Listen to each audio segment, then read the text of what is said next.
Hello guys, welcome back to my another blog. আশা করছি সবাই ভীষণ ভালো আছো, আর আমিও তোমাদের এত ভালোবাসাবে অনেক ভালো আছি। তো দিনটা ছিল 14ই নভেম্বর, আমার বার্থডে। তো আজকে আমাকে সবাই না জানিয়ে এখানে নিয়ে এসেছে, আর এই জায়গাটা তোমরা অনেকেই চেনো। এখানে প্রিয়াঙ্কা আর আমি যখনই মিট করি তখনই এখানটায় এসে গল্প করি। এই জায়গাটা খুবই সুন্দর, এটা একটা ছোট্ট মতো একটা পার্ক। আর এই হচ্ছে এক তো আমার বর, যে অল টাইম ফোন ঘাটে, নয়তো হচ্ছে হাই তুলতে থাকে সব সময়, নাকি ঘুম পেয়ে থাকার। এখানে দাদা ছিল, পুচি ছিল, কোয়েল, প্রিয়াঙ্কা, আমার বর, আমরা সবাই মিলে একসাথে এসেছি। আর এরা তো প্রথমত আমাকে না জানিয়েই এখানে নিয়ে এসছে। আর এখানে এসে দেখি এই দোলনাটা, আর এই দোলনায় ওঠার জন্য পুচি তো পুরো পাগল হয়ে গেছিলো। তারপরে পুচি এখানে দোলনা চড়ছিল, আর এদিকে প্রিয়াঙ্কা আর কোয়েল আমার জন্য কেক রেডি করছিল।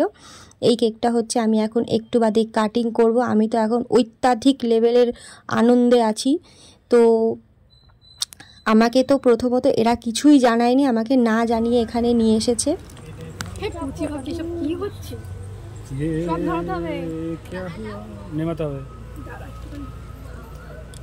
ফটো মটো নিয়েছিস? এদিকে আসো পুচি, ওকে নিয়ে হ্যাপি বার্থডে টু ইউ বলছে। টাকা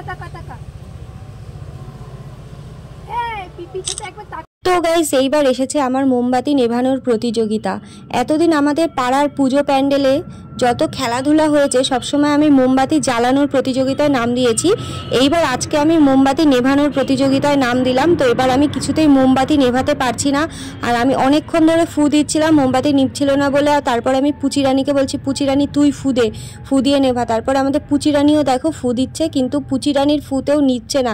এ আবার কেমন মোমবাতি রে ভাই, যেটা ফু দিলেও নেবে না। তো যাই হোক, এগুলো তো ম্যাজিক ক্যান্ডেল ছিল, তাই আমি যতই ফু দিচ্ছি না কেন, ফু দিতে দিতে আমার গলা, মুখ, চোয়াল সব ব্যথা হয়ে গেছে, তবু মোমবাতি ভাই নিচ্ছে না।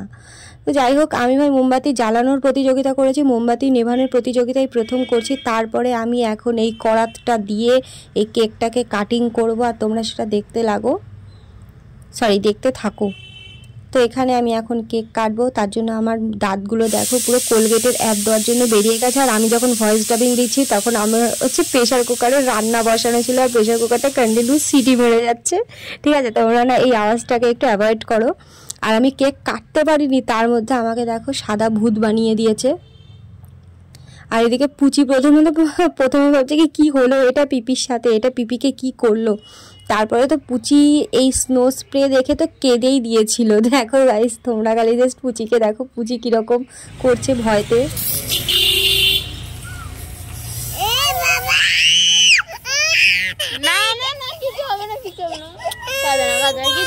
কিচ্ছু হবে না।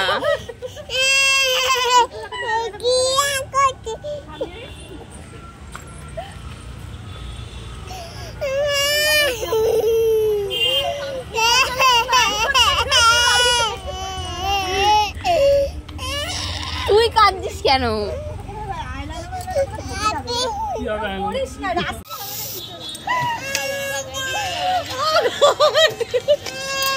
মুখটা দেখা সামনে আয়। এটাই ভালো হয়েছে সব থেকে। দাঁড়া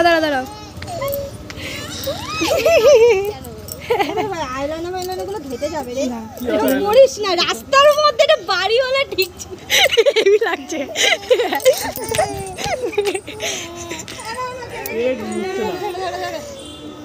পিপিকে ভূত বানানো হয়েছে, আইলাইনার ঘাটিনি। বেকার বললি।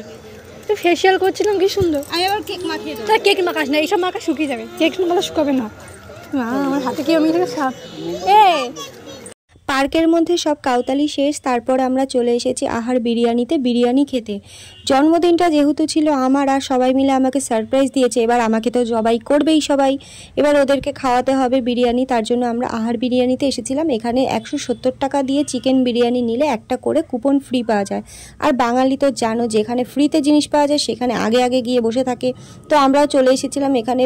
আমাদের হচ্ছে 5 প্লেট বিরিয়ানি নেওয়া হয়েছিল, তার সাথে 5টা কুপন পেয়েছি। আর একটা কুপনও কিচ্ছু বাঁধেনি ভাই, কখনো কিছু বাঁধে বলে তো আমার মনে হয় না। প্রত্যেকটা কার্ডেই ছিল ভিজিট এগেইন। তো আমাদের কপালটাই হচ্ছে ফুটা কপাল, কিছুই বাদলো না। তারপরে আমরা মন খারাপ করে চলে আসলাম ভেতরে, মানে বিরিয়ানির দোকানের ভেতরে আমরা বিরিয়ানি খেতে চলে এসেছি। আর এখন আমরা বসে আছি, আমাদের তো দিতেই আসছিল না বিরিয়ানি, আমাদের তো সেই লেভেলের খিদে পেয়ে গেছে। তারপরে বিরিয়ানি যখন দিতে আসছে না, তারপরে ভাবলাম একটু সেলফি নিয়ে আর ব্লগের ক্লিপ নিয়ে একটু টাইমটাকে পাস করি। তো বলতে বলতে দেখো চলে এসেছে আমাদের বিরিয়ানি। আর বিরিয়ানিটা এখানে অনেকটা পরিমাণে ছিল। আর আমরা যেহেতু পার্কের মধ্যে কেক কাটিংয়ের পর কেক খেয়েছিলাম, তো তার জন্য আমাদের খুব একটা বেশি যে খিদে পেয়েছিল তা না, কিন্তু বিরিয়ানি দেখলে একটু বেশিই খিদে পায়। তো এদিকে দেখো আমাদের সবার বিরিয়ানি চলে এসেছে। তো আমরা বিরিয়ানি নিয়ে বসে পড়েছি খেতে। আর এই দিকে তো আমাদের পুচি রানী তো প্রচুর চিল্লাচ্ছে, কারণ পুচিকে কেন বিরিয়ানি দেওয়া হচ্ছে না, সবাই বিরিয়ানি খাচ্ছে, কেন পুচি পাবে না। তার জন্য পুচি হচ্ছে ওর মায়ের প্লেটটাকেই টেনে নিয়ে খেতে বসে গেছে। আর পুচির সামনে যখন বিরিয়ানি ছিল না, পুচি তখন কত চিল্লাচ্ছিল। আর এখন যখন ওর সামনে বিরিয়ানি চলে এসছে, ও কত খুশি দেখো।